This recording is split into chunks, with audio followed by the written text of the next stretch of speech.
बच्चों, पिछले भाग में हमने सुना था कि राम जी की मुलाकात सुग्रीव और हनुमान जी से हुई। सुग्रीव ने राम जी से दोस्ती की और अपनी वानर सेना को माता सीता की खोज के लिए भेज दिया। हनुमान अंगद और अन्य वानरों के साथ दक्षिण दिशा में सीता माता को ढूंढने निकले। और अब शुरू होता है रामायण का सबसे रोमांचक और सुंदर भाग, सुंदरकांड। हनुमान और वानर सेना चलकर एक बड़े समुद्र के किनारे पहुंच गए। समुद्र बहुत विशाल था, न उसका अंत दिख रहा था और न पार। समुद्र के किनारे जब वानर चिंतित खड़े थे, तब सोच रहे थे, कौन इतना दूर समंदर पार कर सकता है। तभी बुद्धिमान और वृद्ध वानर जामवंत जी धीरे से हनुमान के पास आए। उन्होंने प्यार से कहा, हे हनुमान, तुम अपनी शक्ति भूल गए हो। हनुमान जी हैरान हो गए। मुझ में कौन सी शक्ति है? जामवंत जी मुस्कुराए और बोले, तुम बचपन से ही बहुत शक्तिशाली हो। तुमने सूरज को फल समझकर पकड़ने की कोशिश की थी। तुम आसमान में उड़ सकते हो, पहाड़ों को हिला सकते हो। तुम्हारे जैसा वीर इस सेना में कोई नहीं। बस तुम्हें अपनी शक्ति याद करनी है। जामवंत जी की बातें सुनते ही हनुमान के अंदर एक नई ऊर्जा जग गई। उन्हें अपनी असली ताकत याद आ गई। हनुमान धीरे धीरे अपना रूप बड़ा करने लगे। उनका शरीर पहाड़ जैसा विशाल हो गया। सब वानर हैरान होकर देखने लगे। हनुमान जी ने दोनों हाथ जोड़कर राम जी से कहा, प्रभु, मैं तो लंका चला जाऊंगा, पर वहाँ पहुँचने के बाद सीता माता मुझे पहचानेंगे कैसे? तब श्री राम ने हनुमान जी को अपनी अंगूठी दी और कहा, तुम बस सीता को ये दिखा देना। हनुमान जी ने अंगूठी स्वीकार की और प्रभु राम का नाम लिया, जय श्री राम। फिर उन्होंने जोर से अपने पैर जमीन पर जमाए और एक ही पल में हनुमान जी ने महा छलांग लगाई। वो आसमान में इतनी ऊंचाई तक उड़ गए जैसे कि एक तीर छूट गया हो और हनुमान निकल पड़े माता सीता की खोज में। हनुमान तेजी से आसमान में उड़ रहे थे। उनके मन में एक ही विचार था, कुछ भी करके सीता माता को ढूंढना है। तब अचानक उनके सामने एक विशाल नाग माता खड़ी थी, सूरसा। सूरसा का रूप बहुत ही बड़ा और भयंकर था। उसने जोर से कहा, हनुमान, देवताओं ने मुझे वरदान दिया है कि जो कोई भी यहाँ से गुजरेगा उसे मेरे मुख में प्रवेश करना होगा। माते, मैं श्री राम का काम करने जा रहा हूँ, कृपया मुझे जाने दीजिए। वापस आते समय मैं आपके मुख में प्रवेश कर लूंगा। लेकिन सूरसा नहीं मानी। उसने अपना मुख और बड़ा किया। अब हनुमान जी ने एक योजना सोची। उन्होंने अपना रूप बड़ा किया, सूरसा ने भी अपना मुंह बड़ा किया। हनुमान जी और बड़े होते जाते और सूरसा अपना मुख और बड़ा करते जाती। आखिर सूरसा का मुंह इतना बड़ा हो गया कि पूरे आसमान जैसा लगने लगा। तभी अचानक हनुमान जी ने अपना रूप इतना छोटा कर लिया, वो तेजी से सूरसा के बड़े से मुंह के अंदर गए और तुरंत बाहर निकल गए। फिर हनुमान जी मुस्कुरा कर बोले, हे माते, मैं आपके मुख में प्रवेश कर बाहर आ गया, अब मुझे जाने दीजिए। सूरसा अपने असली रूप में आ गई। वो बिल्कुल शांत और प्रसन्न थी। उसने प्यार से कहा, हनुमान, तुम बुद्धि और विनम्रता से परीक्षा में सफल हुए। मैं तुम्हें आशीर्वाद देती हूँ, तुम अपने काम में अवश्य सफल होगे। हनुमान ने प्रणाम किया और फिर वो तेजी से आगे उड़ गए। हनुमान जी बिना रुके लंका की तरफ बढ़ रहे थे, लेकिन अचानक उन्हें महसूस हुआ कि उनकी गति धीमी हो रही है, जैसे कोई उन्हें रोक रहा हो। हनुमान हैरान हो गए। अचानक समंदर से एक भयानक राक्षसी बाहर आई। उसका नाम था सिन्हिका।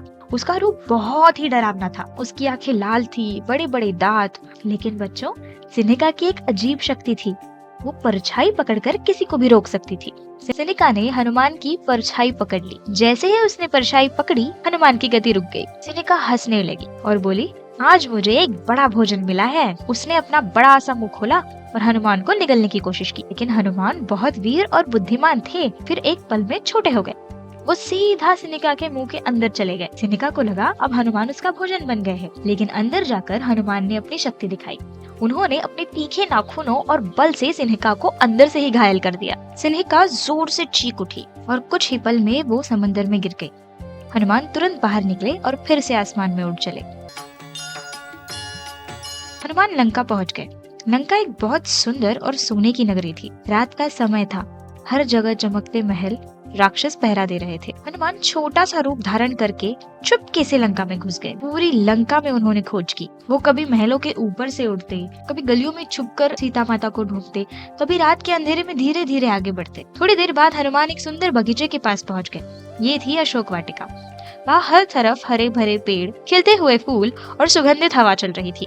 लेकिन उस सुंदरता के बीच एक गहरी उदासी छुपी हुई थी। पेड़ के नीचे एक स्त्री शांति से बैठी हुई थी। हनुमान जी को तुरंत समझ आ गया कि यही उनकी माता सीता है, क्योंकि उनका चेहरा उदास और आंखों में आंसू थे। उन्होंने सादगी भरे कपड़े पहने थे और वो बहुत कमजोर लग रही थी। उनके आसपास कुछ भयंकर राक्षसियां पहरा दे रही थी। सीता माता के मन सिर्फ एक ही नाम था, राम। हनुमान ने ये सब देखा तो उनका दिल भर आया। तो तुरंत एक बड़े से पेड़ पर चढ़कर छुप कर बैठ गए। हनुमान जी ने धीरे से राम जी की कहानी सुनानी शुरू की। उन्होंने हल्के से कहा, एक वीर राजकुमार है, राम।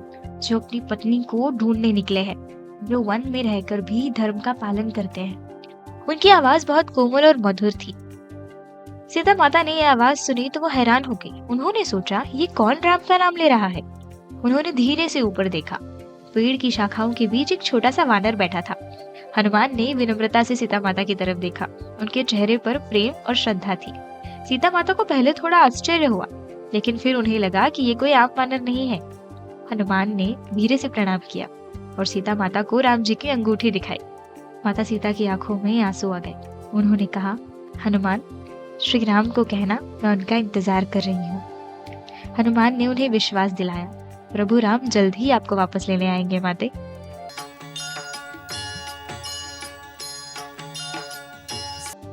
हनुमान ने सोचा कि रावण को सबक सिखाना चाहिए।